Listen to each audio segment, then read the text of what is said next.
This video is brought to you by Landerize.com. Create highly optimized landing pages in minutes. Get your 14-day free trial in the description below this video. Step 1. Pop domain add tag types. So the good news is you can send traffic in 3 ways.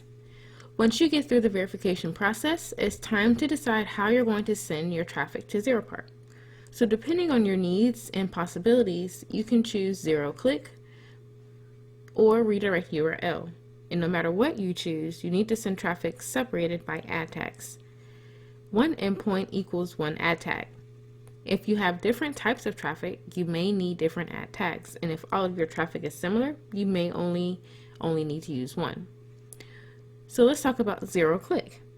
Now, if you use XML, JSON, or OpenRTB to integrate, you're going to need to use the Zeroclick feed. So with this feed, you send Zeropark a request, they parse it and reply with the bid and the campaign URL. If they win the auction, then the visitor you're sending will be redirected to the URL under the redirect parameter of the response. You set up the name, the fallback, and choose one of the above options from the last step. You can see the exemplary request and response in your panel. Just remember to populate the exemplary parameters with your data. Sending real domains is crucial. We don't accept blind domain feeds. Once your feed is accepted, you can start sending requests. Sending the right parameters helps match your traffic with the right supply, so don't underestimate it. Now let's talk about your redirect URL.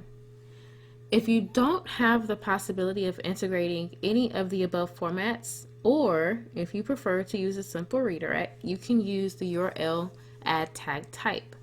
With this type of add tag, you'll get the URL that you need to redirect your visitors to.